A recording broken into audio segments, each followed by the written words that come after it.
Can you believe it? The best.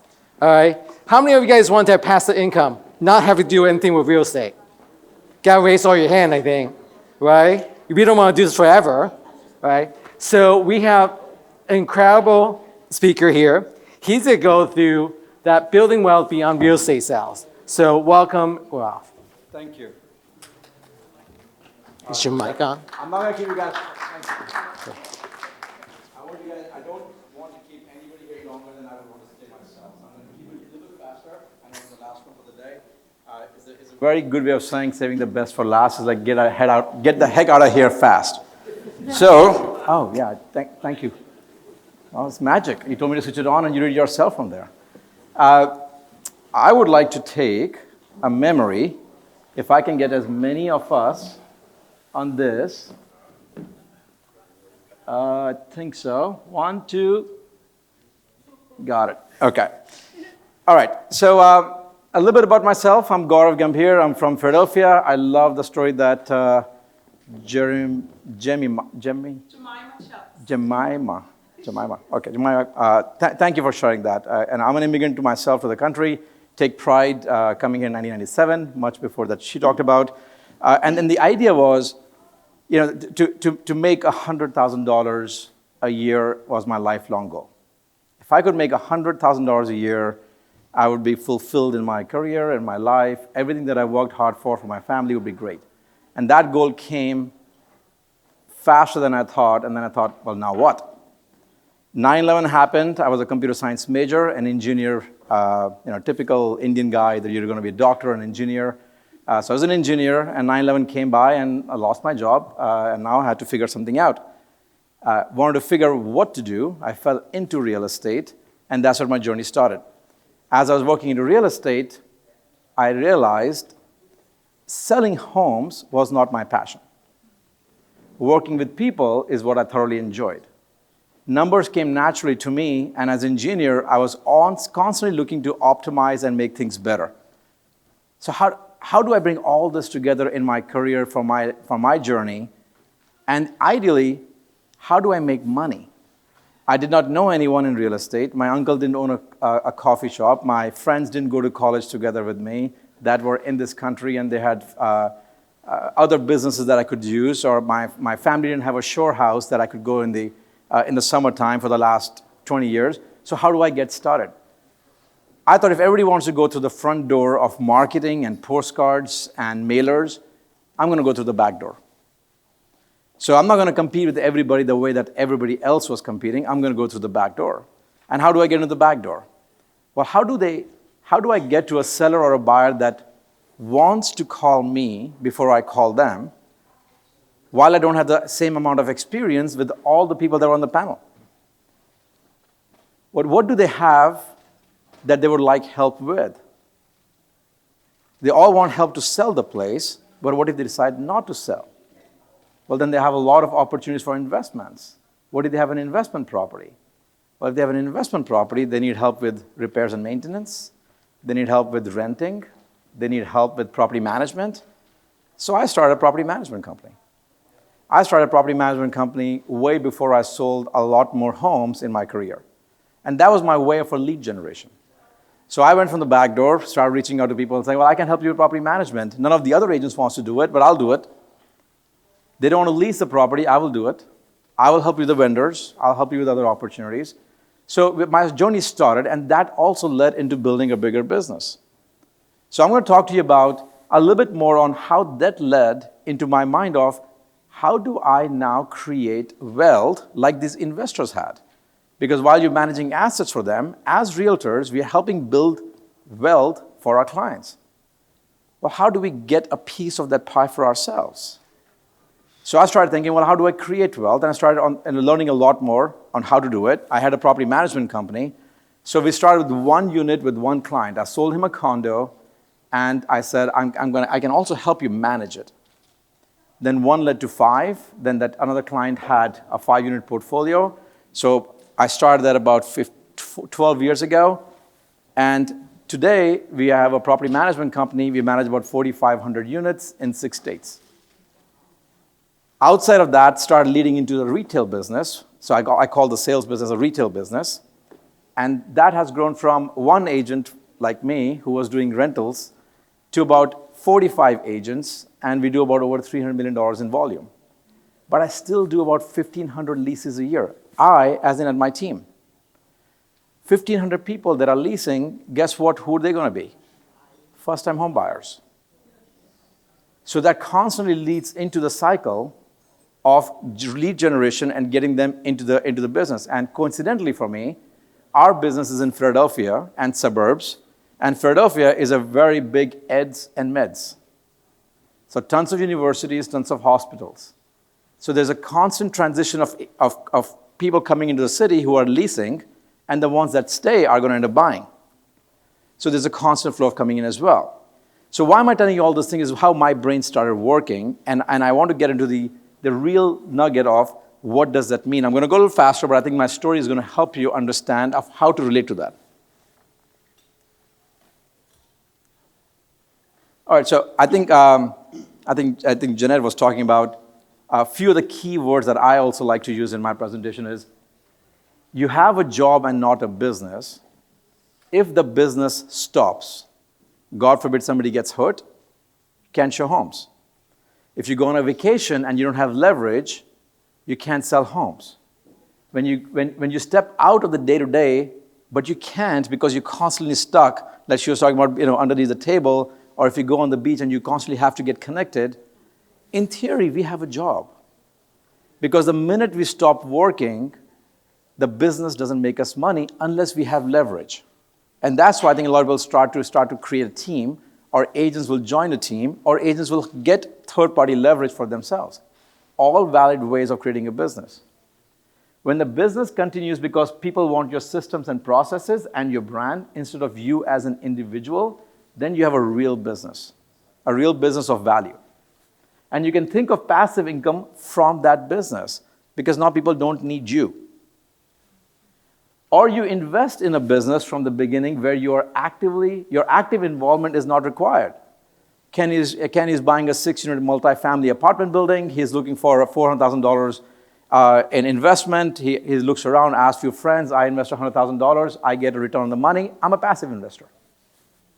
Or you invest in a business that's like, hey, you want to start getting into real estate business.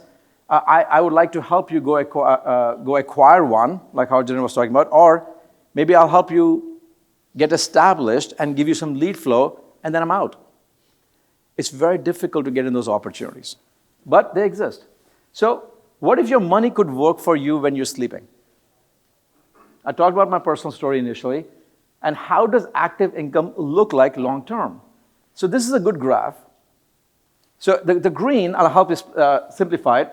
The green is, this dotted line is what when somebody has a job. Obviously, you can think of every year I'm going to get an increase, but it's basically straight. I know what I'm going to make on December 31st, on January 1 of that year, if I don't screw up, or I fly under the radar. I'm going to get paid my salary. When our career starts, most of us had a journey like this.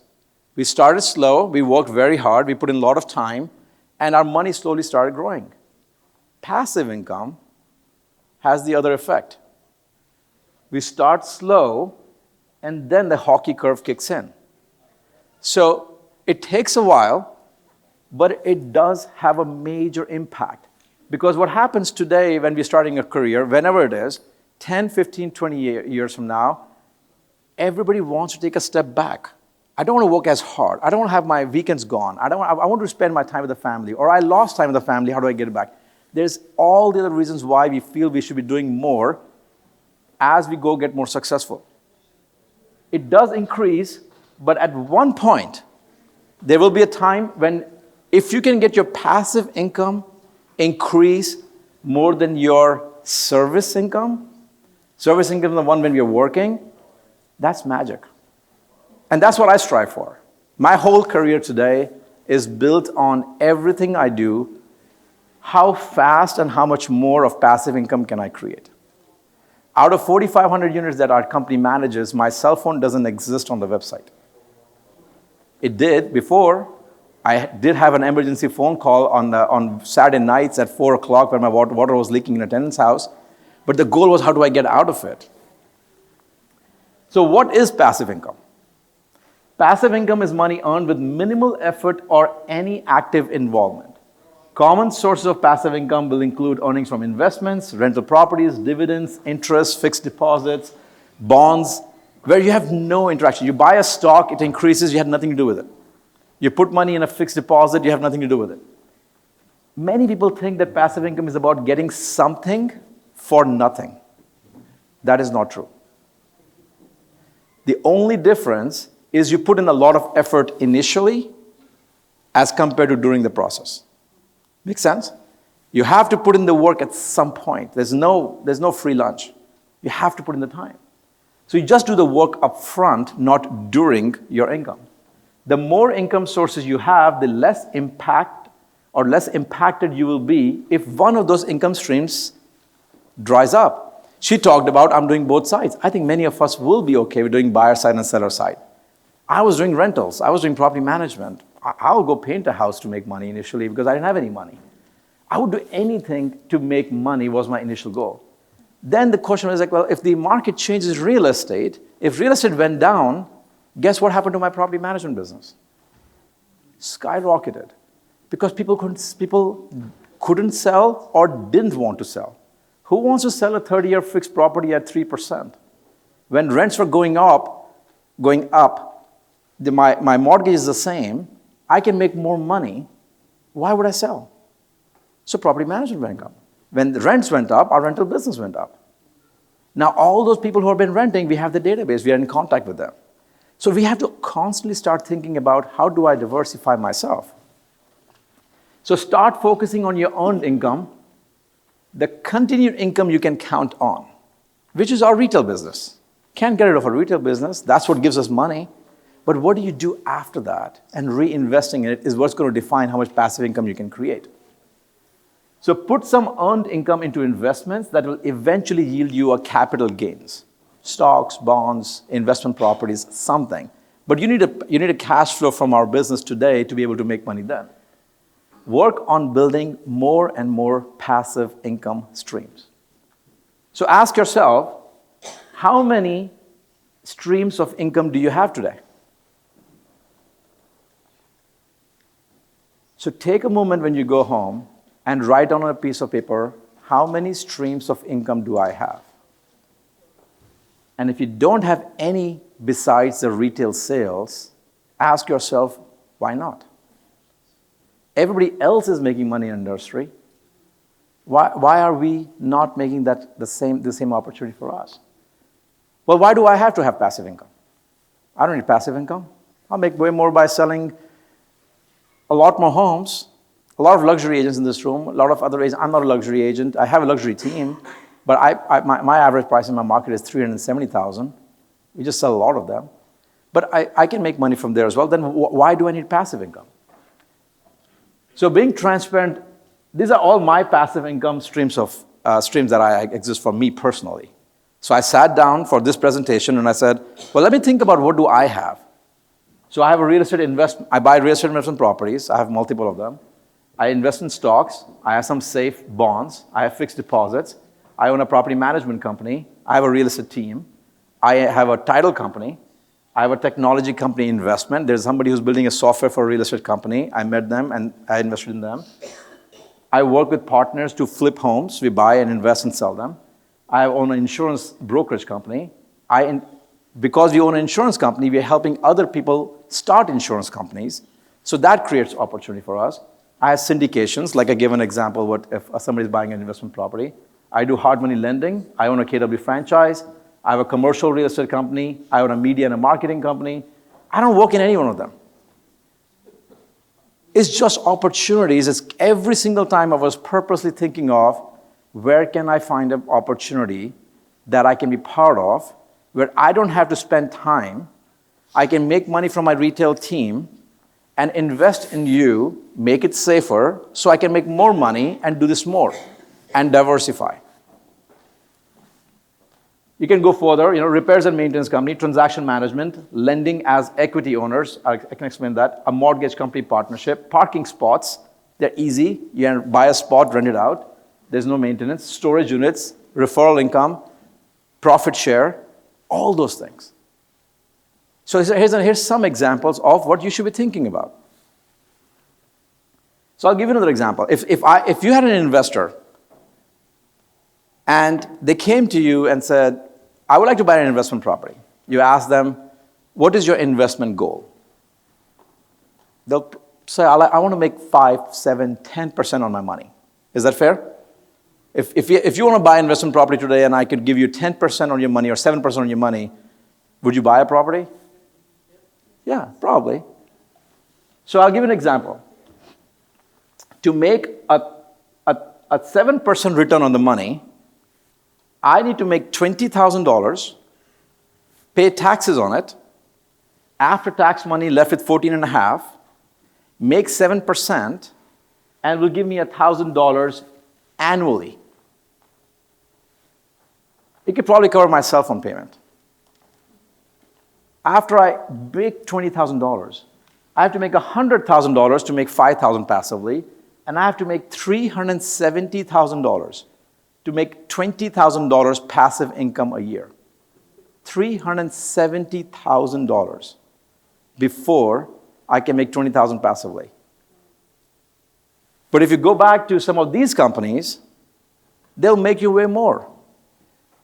A simple example would be, in our real estate transaction, there is a mortgage, a title, an insurance, transaction management, media, marketing, home warranty, concierge, repair and maintenance, property management.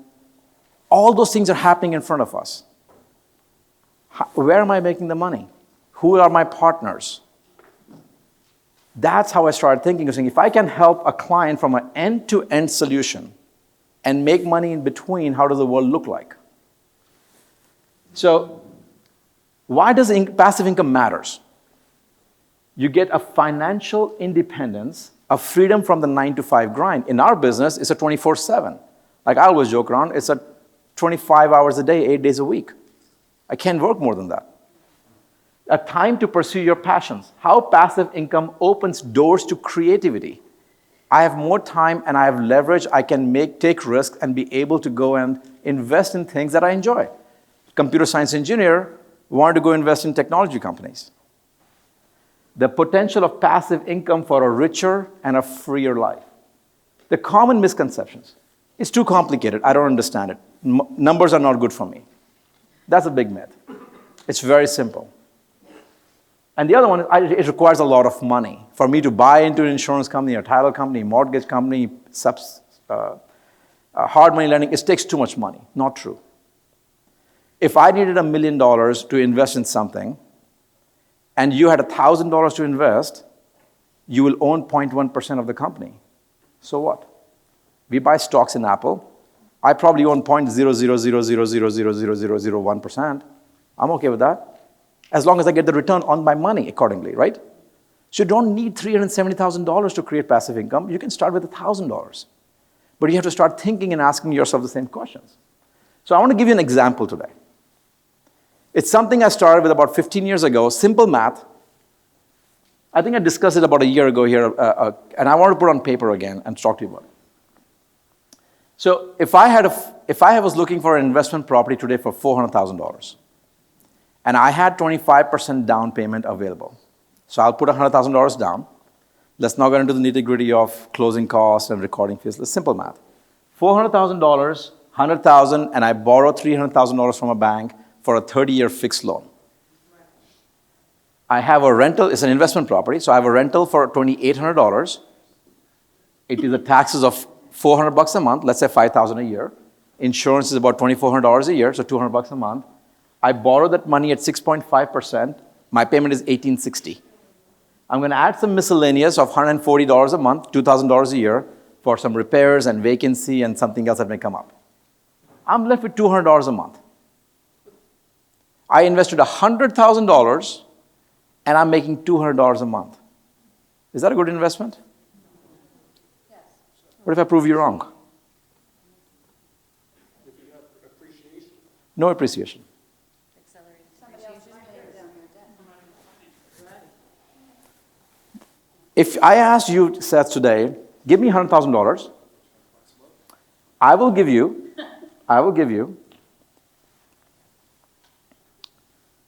$10,000 a year, guaranteed for 30 years. Would you do it? I mean, it'd be good in the first few years, and then it would not. So let's take the complexity away. $100,000, just the math. $10,000 a year every year for 30 years. Right? The only caveat is, I'll pay you after 30 years. No? Because I want that 10,000 to reinvest. I'll pay you every 3 years. 5 years? Maybe? 7 years? 10 years? You get the point? Right? Okay. So I'm going to prove it you. Okay. One thing is guaranteed. In 30 years, if I have the place rented, my loan is paid off. Fair? Somebody paid $300,000 off my loan. I invested $400,000. I bought a property for $400,000.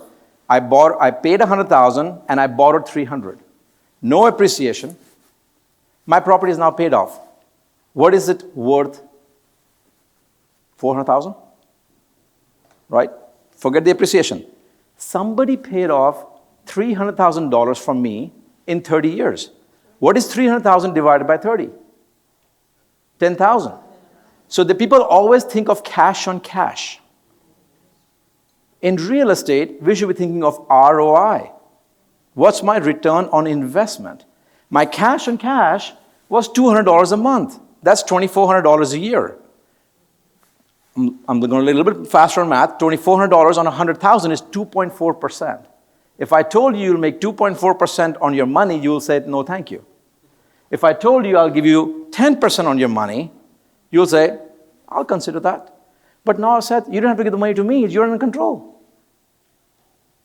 If it appreciated, take some more money out. Principal reduction, take a loan. But you also have a 2.4% cash on cash. Now your return is 12.4%. There is something that we forget in our lives because we are so stuck on today. I need to make cash today. Wealth is built generationally or in years. You don't build wealth today. You make cash today to build wealth for tomorrow. So, using this example, there's something unique that we all have that nobody else has in this country is a real estate license. A real estate license allows investors to do some key components, and I'll give you two, and I'll explain to you in simple terms. Cost segregation and accelerated depreciation. An investment property, residential, is considered to be depreciated in 27 and a half years. Not the land, just the property. The government tells that in 27 and a half years, we think your property is worth zero. So I can depreciate that much, right? So forget the 10,000 principal reduction. I'm also getting $10,000 every year in depreciation, which if I made $100,000 cash in real estate, this money is directly reducing my income. So if I made $100,000, now I only pay taxes on $90,000. Somebody who's not doing full-time real estate is not allowed to do that. We, as real estate agents, are allowed to do that. On top of that, if you do cost segregation, it basically means if my HVAC is only worth for 10 years lifetime, why am I depreciating in 27 and a half years? You can take all the stuff. Cabinets don't last 27 and a half years. Painting, flooring, light fixtures, plumbing, they don't last 27 and a half years. So there's a ways you can do cost segregation and you can take that money faster. So now you could be reducing $20,000. If you're on a 40% tax bracket, you save another $8,000 in taxes. It all adds up. So now if my property is paid off, now I create passive income. So now the goal is, how many can I buy and how shorter term can I refinance, or actually, how short of term of a loan can I get, 15 years, 20 years? So if I started doing this at 25, my first property just got paid off. My first condo, $250,000, I put 5% down, somebody paid it off, and I moved out 2 years later, I bought a bigger place, somebody just paid it off. but I had refinanced at the time of a lower interest rate for 15 years. But the other benefits are huge.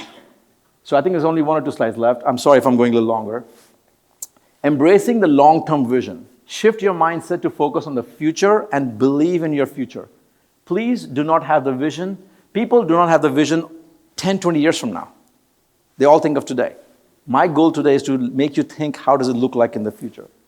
Power of what passive income can do for you, and what mindset do you need to create passive income?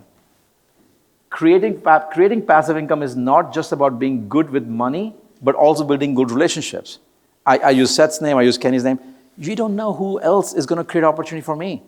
Our insurance company was brought in because my insurance agent said, I'm looking for starting my own business. You want to invest with me? Sure. I own a franchise of Keller Williams. I have so many agents. Maybe I can start working with you. I have a large team. We do so many rentals in property management. Maybe you can start an insurance company. I didn't have the vision. He brought it to me. You don't always have to think of creating the opportunity yourself. Last slide. Building your first stream. Identify your interests. What do you like? Which place do you like? Do you like investing in Delaware, Philadelphia, California, Florida? I like single family, multifamily. I want to rehab it. I want to be hands-on. I want to invest with somebody. Whatever thing, you need to find and identify what your comfort level is. Research and educate yourself first. The worst investment you can make is going blindsided into something. Start small. Get comfortable. Like he said, if you pay me the first 3 years, then you can get more money from me. Take lower risks. And how do you start that action plan? Set clear financial goals. If I find something for 7 or 8 or 10%, I'll be willing to invest in it. What is your investment goal? I'm going to leave the money in the bank at 5%. Identify those goals. Explore all potential passive income streams. Look around you. Ask people what else do they have. You'll be amazed at how much people are making money when they're sleeping. And finally, take the first step, no matter how small it is. You have to take the first step. So I hope I was able to make you think a little bit, and that was my goal, and I appreciate that.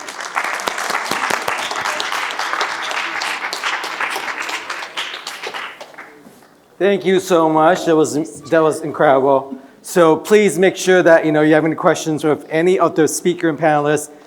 They'll be here for happy hours. I just want to quickly go. I just want to thank you for everyone coming today. I hope you guys got a lot of amazing nuggets.